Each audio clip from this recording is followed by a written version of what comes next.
joining us right now, senator from my home state, and I was so happy to see him and fellow Senator Eric Schmitt on the floor of State of the Union. I thought, oh, that's Missouri in the house.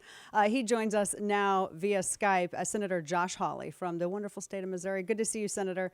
Thank you for joining us. Right off the bat, because there's a lot to get into, including some legislation you're going to introduce as well as to the intro music we just played. But this, I know that there's certain things that you can't say, especially if it's a classified briefing.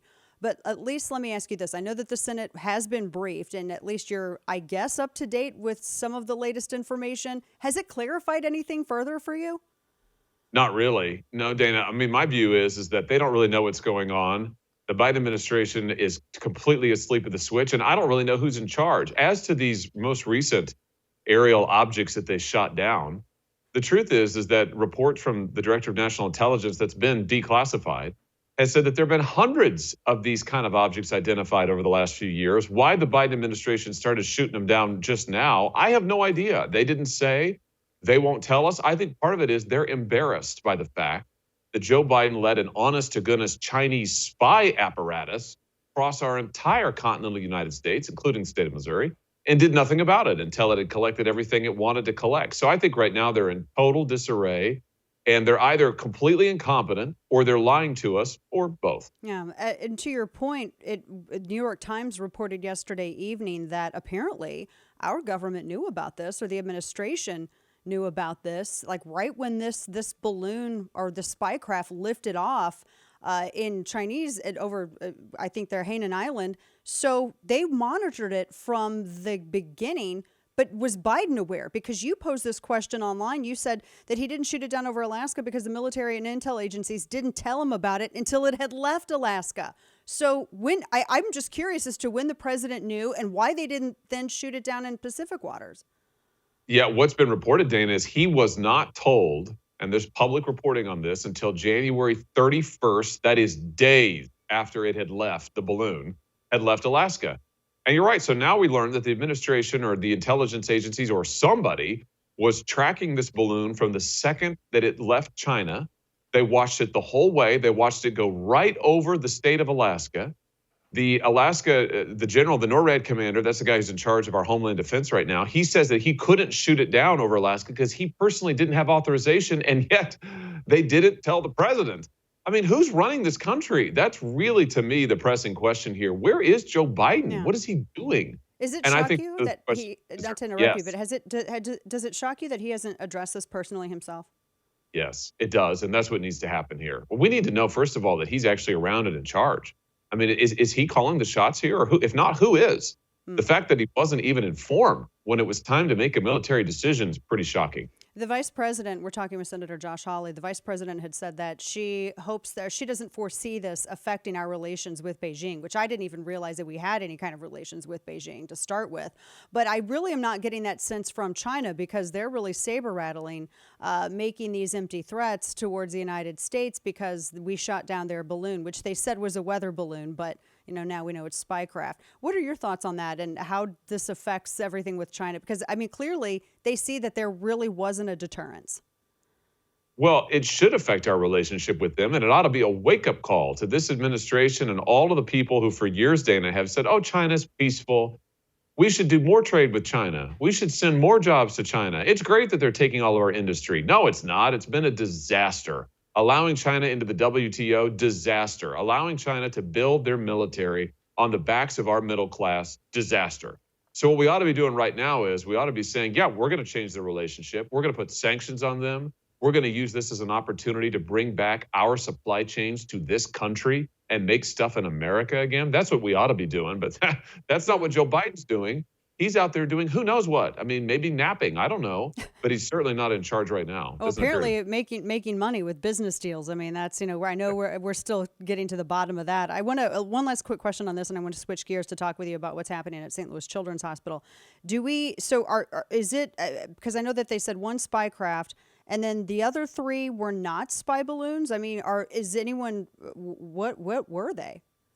I don't think they know. And this is where I come back to, Dana. There have been reports now for several years, and this has been declassified information, that there are hundreds of these unidentified aerial objects around sensitive sites around military bases and other places that have been identified, reported by sometimes commercial aircraft, sometimes military aircraft. So the U.S. government's been tracking this for several years now. There's a bunch of these, and that's really disturbing in its own right. I think we need to be asking, is this part of some bigger espionage program by China or some other country, number one? But number two, now all of a sudden the Biden administration is shooting them down, which is fine if they pose a danger. I just like to know why, and I just like to know what they are. Yeah. And the administration won't level with us. Either that or they don't know. And either way, it's pretty disturbing. I think it's amazing. You're a senator, and you and your colleagues, you can't actually tell the American voters what's going on because the administration is not being forthright with you on something as huge as this.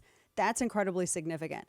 Now, in looking at St. Louis, I was shocked to read this story about I don't want to call it gender transitioning, it's mutilation that's been taking place with these gender care clinics with regard to St. Louis Children's Hospital, which at Washington University. I mean, when I lived in St. Louis City, I lived right by St. Louis Children's Hospital. I mean, when I worked just in local radio in St. Louis, there were all kinds of things that we did with St. Louis Children's Hospital. This is stunning. And as you know, you've talked quite a bit about this, and I know you're very involved in this. Former case manager, for those unfamiliar, Jamie Reed, who is a Bernie Sanders supporter. This is not a dyed-in-the-wool Republican.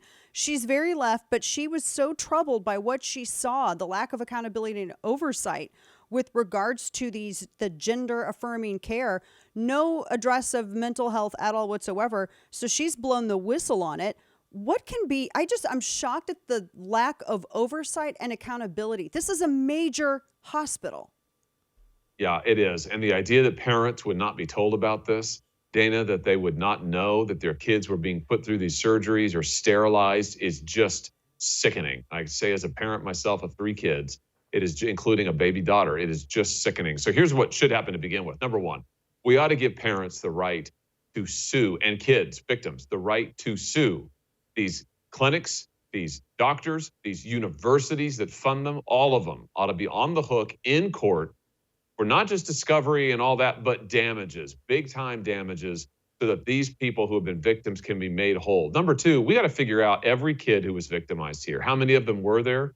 Who were the doctors who were in charge? Where did the money come from? That's the third piece of it, Dana. Somebody is paying for this. Is it Big Pharma? Is it the insurance monopolies? Is it the government?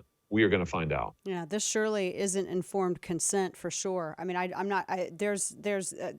just shocked at the ages from reading her affidavit. And of course, Jamie Reed had written a piece on this as well. You bring up a good point. The funding on this too, where this all comes from. And one of the other things that she touched on, and I'm going to segue into the bill the legislation you're proposing. She was touching on, without getting into it, the social contagion of this transgender movement, and particularly with regards to how it affects teenagers, and very specifically teenage girls. There was just a study from the CDC. I don't give a lot of weight to the CDC. I think boys and girls are having a hard time right now, but there is a major issue with mental health, social contagion, and all of these, I think it's like 5 times greater than it ever has been, with kids who are now questioning their identity and wanting medically unnecessary surgeries. Talk a little bit about this threat of this social contagion, because this is where social media comes in. Well, here's the thing that the whistleblower said that really caught my attention. She said that for many of the young people coming into this clinic, they said that they discovered their gender identity on TikTok. No lie, discovered their gender identity on TikTok. I mean, what does that even mean? So this is what we're dealing with here. You've got social media that is shoving this stuff in kids' faces, that is telling kids that if they are depressed or if they are confused or if they are upset, that there's something wrong with them and their gender. I mean, it is really an insane ideology, Dana, and social media is amplifying it big time, which is why we need to take steps to protect kids on social media and also give parents new tools to actually have some control here to be able to protect their kids. And the way I do that is, I'd say that you have to be 16 years old before you can open an account on social media. Let's set that age limit, and let's tell the social media companies they can't come after our kids before then. I remember Facebook when they first started, you had to show that you were, I guess, a college student before they opened it up to everybody else. And I'm very intrigued by the tools to give parents because I have a teenager in my house. My teenager is not on social media, but I also barge into my teenager's room because it's my phone. I pay the cell phone bill. We live in a momtocracy. It is not a democracy. It's actually a momtatorship. And I'll go in and I will take his phone and I will literally read everything.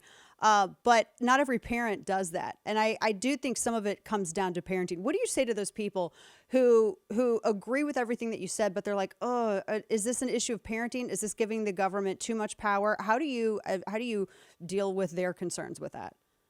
I just think that this is an issue of empowering parents. And I can just say that, father of three, my oldest is 10, and he's not on social media either, hopefully never.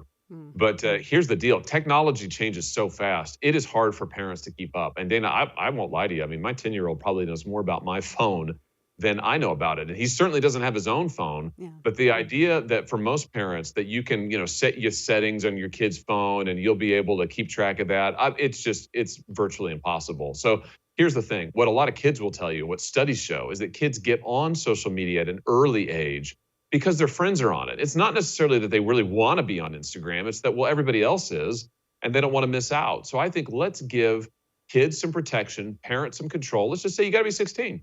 I mean, we're just setting a boundary here to the product. You got to be 16 before you can get on. And we put the verification over on the social media companies. We make them verify. So the burden falls on them. I think it's sensible. I think it is something that will help parents big time and also will really help kids. I love how this completely and maybe inadvertently totally counters the left's rationalization for wanting to lower the voting age to 16. I love how this just immediately just takes that out at the knees. Senator Josh Hawley, always a pleasure to talk with you. Thanks so much for giving us some time today. We know it's been busy. Thank Take you. care.